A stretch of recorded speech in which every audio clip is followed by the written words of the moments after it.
Hello and welcome back to Wizard Garage. In today's video I'm going to be rebuilding both of my front brake calipers completely, pistons, rubber seals, the rubber around the guide pins, and also installing some new Goodrich braided lines. The tools for today's video are going to be a 14mm spanner and an 11mm spanner to undo the brake unions to put the new hoses in, and a 7mm Allen key to take the guide pins out of the calipers. Mine I'm pretty sure are Girling. I put new pads in like last week, and as I did that I noticed they were leaking, so I got a kit from eBay. It's from Friendtech. I'll show you that now. I've actually already done one side, so this is what it comes with. You've got the rubber seal that goes around the piston, and then this little inner seal which sits inside the caliper. There is a right and a wrong way to install this. Once you put it in you can feel the lip for where the edge is. But I've got them soaking in brake fluid. It also comes with some like red rubber grease, which I used. New bleed nipple. This is the new piston. Nice, fresh and not rusty, as you can see. So here's the little bleed nipple, right there. New piston. This is the line. I went for a transparent blue, so you can see the braid through it. Comes with these nice little caps on it to protect it. This side goes into the caliper, and this side joins the hard brake line from the car. These are the new little rubber pieces which the guide pins go through. I've had these sat in the sun for about an hour just to make them a little bit softer. I did manage to get the other side in fine, to be honest, but I thought, well, while I'm having lunch I'll put them out in the sun, so that's it. You will need a decent amount of new brake fluid, because as I found out on the side, I didn't realise the hoses had actually come today, so I just had the factory one. I'd bent it pointing upwards, but I didn't stop it. The brake fluid was still coming out, so I lost quite a lot. So you're going to need new brake fluid to A, bleed it, but B, to actually kind of replace what comes out. For this side now, what I'm going to do is leave the rubber cap in from the caliper side of the hose, so hopefully that stops some of the fluid coming out. A bit of brake cleaner, some elbow grease to kind of clean it up, and a little bit of patience, because it can take it's a bit fiddly, can be, to get the new rubber seals into the piston. But otherwise that's it. It's a fairly simple install.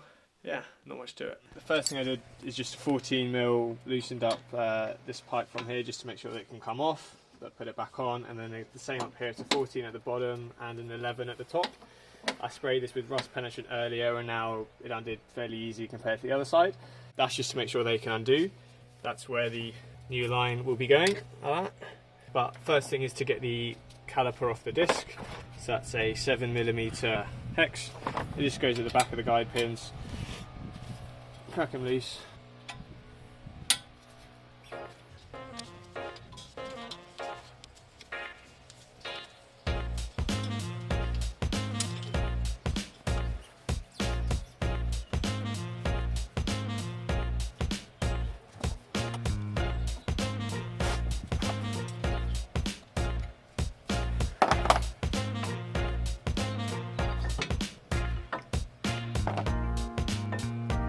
You do is have someone inside the car press the brakes, and this piston will slowly come out. So press the brakes, Matt.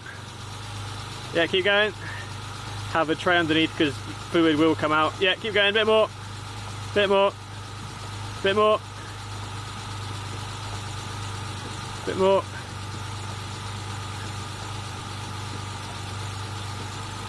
Yeah, that should be alright. You can stop.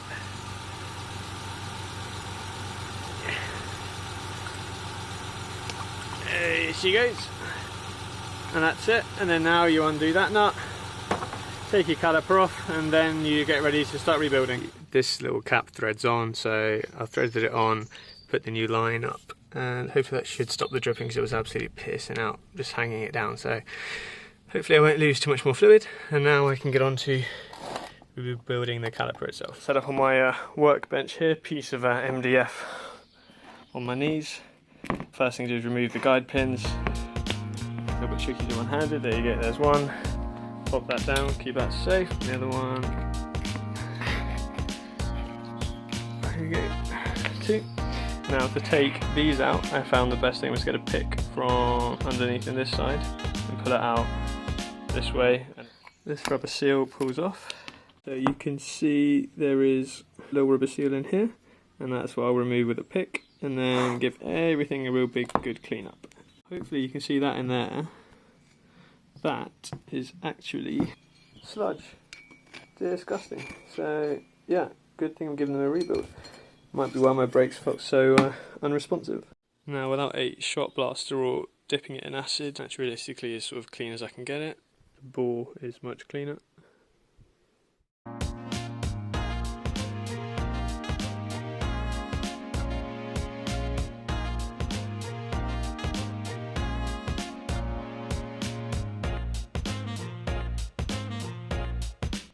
Okay, once you've got the inner seal in, you want to check that the piston sort of goes in smoothly. You'll know if it's the right way or not. It gets really, really hard. Mine's in the right way.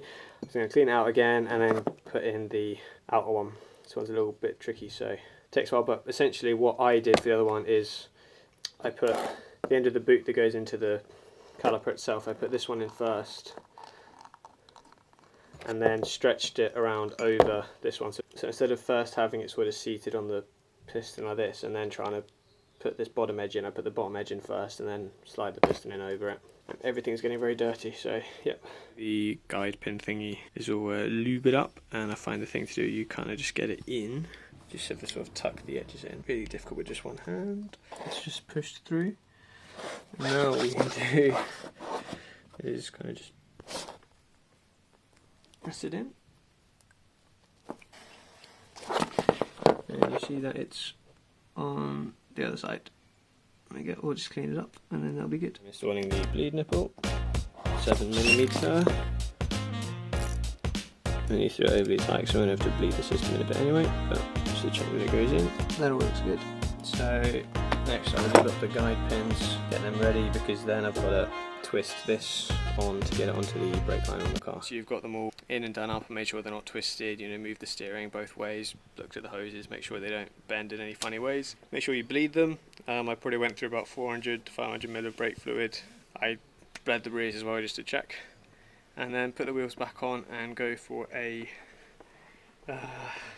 tentative drive just to make sure, but you know, while you're bleeding them you can check that nothing's leaking, so it should all be good. Always make sure you torque up your wheels. I go to 120 Newton meters and voila, job done. Last step is actually very, very important, almost crucial I'd say. Sit down, grab a beer or whatever alcoholic or non-alcoholic beverage you enjoy and relax. I should express here that the 11mm nut at the top should be able to spin freely.